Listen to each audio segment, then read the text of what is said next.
ସାଙ୍ଗେ ସାଙ୍ଗେ ଆମର ସେଇଠିକାର 3ଟା 4ଟା ୟୁନିଟ୍ ଆସିଲା। ପରବର୍ତ୍ତୀ ସମୟରେ ଷ୍ଟ୍ରାଇକିଂ ଫୋର୍ସର 2ଟା ୟୁନିଟ୍ ଆସିଲା। ଆଉ ଏମିତି 7-8ଟା ଗାଡ଼ି ହେଇକି ଆମେ ବହୁତ ସମୟ ଅକ୍ଳାନ୍ତ ପରିଶ୍ରମ କରି ନିଆଁକୁ ନିୟର ଆବାଉଟ୍ 2ଟାରୁ 2:30ଟା ଭିତରେ ଆମେ ଲଞ୍ଚ ଆୱାର ଯାଇଥିଲୁ। ସେ ଟାଇମ୍ରେ ଖବର ପାଇଲୁ ଯେ ଏଠି ନିଆଁ ଲାଗିଯାଇଛି ଗାଡ଼ି ଗୁଡ଼ାକରେ। ତୁରନ୍ତ ଆମେ ଆମ ସମସ୍ତ ଷ୍ଟାଫ୍ ମିଶିକି ଆସିଲୁ, ଫାୟାର ବ୍ରିଗେଡକୁ ଜଣେଇଲୁ ଅଫର କଲ୍ରେ। ସେମାନେ ତାଙ୍କ ଟିମ୍ ନେଇକି ଆସିଲା ପରେ ନିଆଁକୁ ଆୟତ୍ତ କରିବା ପାଇଁ ଚେଷ୍ଟା ହେଲା। ସେଥି ଭିତରେ 24ଟା ଆମର 24-25ଟା ଉର୍ଦ୍ଧ୍ୱ କାର୍ ଆଉ 4-5ଟା ଟ୍ରକ୍ ଜଳି ଯାଇଛି। ଆଉ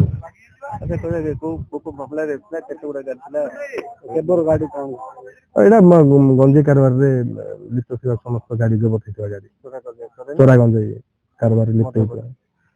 ହଁ, ମଦରେ ବି ଥିଲା କିଛି।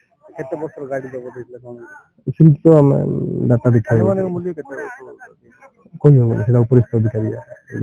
ଆମର 14:22ରେ ERSS କଣ୍ଟ୍ରୋଲ ରୁମରୁ ବ୍ରହ୍ମପୁର ଫାୟାର ଷ୍ଟେସନ ଖବର ଆସିଲା ସେଣ୍ଟ୍ରାଲ ସ୍କୁଲ ସାମ୍ନାରେ ଏକ୍ସାଇଜର ସିଜ୍ ହେଇଥିବା ଗାଡ଼ି ଯାକ ନିଆଁ ଲାଗିଯାଇଛି। ସାଙ୍ଗେ ସାଙ୍ଗେ ଆମର ସେଇଠିକାର 3ଟା 4ଟା ୟୁନିଟ୍ ଆସିଲା। ପରବର୍ତ୍ତୀ ସମୟରେ ଷ୍ଟ୍ରାଇକିଂ ଫୋର୍ସର 2ଟା ୟୁନିଟ୍ ଆସିଲା। ଆଉ ଏମିତି 7-8ଟା ଗାଡ଼ି ହେଇକି ଆମେ ବହୁତ ସମୟ ଅକ୍ଳାନ୍ତ ପରିଶ୍ରମ କରି ନିଆଁକୁ ସମ୍ପୂର୍ଣ୍ଣ ରୂପେ ନିର୍ବାପନ କରିସାରିଛୁ। ବର୍ତ୍ତମାନ କେତେଟା ଗାଡ଼ି ଥିଲା ସାର୍? ପିକଅପ୍ ଆଉ କାର୍ ମିଶିକି ଟୋଟାଲ 17ଟା, ଟ୍ରକ୍ 3ଟା। କେମିତି ନିଆଁ ଲାଗିଥିଲା? ନିଆଁ ଲାଗିବାର କାରଣ ତ ସଠିକ କାରଣ କହି ହେବନି, ସେଇଟା ଅନୁସନ୍ଧାନ କଲା ପରେ ଯାଇ ଜଣା ପଡ଼ିବ। ତଥାପି ଜଣା ପଡୁଛି ବର୍ତ୍ତମାନ ଏଠି ଘାସ ଶୁଖିକି ରହିଥିଲା, ପତ୍ର ଶୁଖିକି ରହିଥିଲା।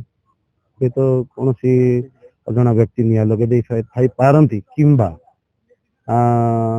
କିଏ ଝାଡ଼ା ଫାଡ଼ା ଯିବା ବେଳେ କିଏ ବିଡ଼ି ଫିଡ଼ି ଫିଙ୍ଗି ଦେଇଥିବେ, ସେଇଟା ବି କାରଣ ହେଇଥାଏ। କେତେ ଜଣ ସାର୍ ନିୟୋଜିତ ହେଇଥିଲେ?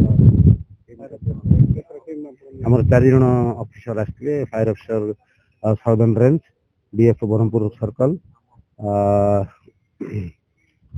FO incharge Brahmapur, station officer Konisi, station officer reserve store.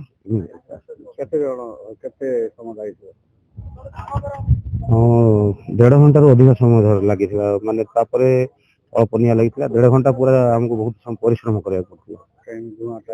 ଧୂଆଁ ଟାୟାର ଲାଗିଥିଲା। ତାପରେ ଯୋଉ କାର ସିଟ୍ ଯାକ ଅଛି, ତୁଳା ଫୋମ୍, ସେ ଯାକ, ତେଣୁ ନିଆଁଟା ଭୟାବହ ଆକାର ଧାରଣ କରିଥିଲା। କେତେଟା ସମ୍ପୂର୍ଣ୍ଣ ନଷ୍ଟ ହେଇଯାଇଛି? 2ଟା ଆଂଶିକ ହେଇଛି, ଆଉ ବାକି ଗୁଡିକ ପ୍ରାୟ ସମ୍ପୂର୍ଣ୍ଣ ନଷ୍ଟ ହେଇଯାଇଛି।